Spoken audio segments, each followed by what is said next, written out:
Bem-vindo ao Anote, o seu canal de soluções para o celular. E pode acreditar, você vai querer anotar tudo que vê por aqui. Bora para mais um super vídeo. Fala aí, pessoal, um vídeo que eu tava querendo trazer há muito tempo para vocês aí é o nosso Snow Plug, que é o canhão de espuma, certo? É ótimo para você lavar a moto, gente. E vocês sabem que aqui eu só trago coisa de primeira, né? Só coisa top, só coisa de primeira mesmo. Vocês vão pirar na hora que vocês verem isso aqui em ação, beleza? Para lavar a moto, para lavar o carro. Show de bola, cara.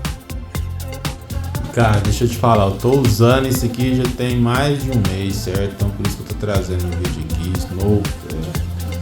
Ele é muito show de bola mesmo. Ó, vem com um dosador aqui, ó. Você coloca aqui o shampoo ou o detergente que você usar, não sei, eu acabei de colocar, ó. Aí você despeja aqui, ó. Despejou. Você não precisa nem ficar tirando aqui, ó.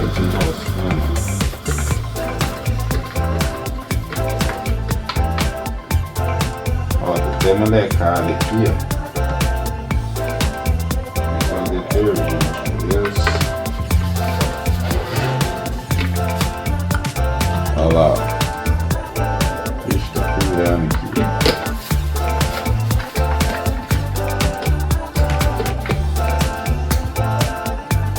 Você regula aqui, ó, que é um jato mais aberto, né, fechado, tá vendo? E aqui a quantidade de espuma, mais espuma, menos.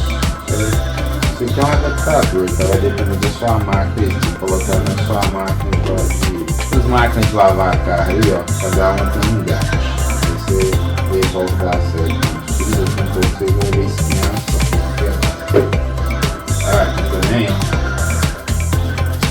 vou saber quanto tem produto, você consegue ver, tá? É muito bom, cara. Você lavar, não tem nada melhor, certo? Agora vocês vão ver na prática.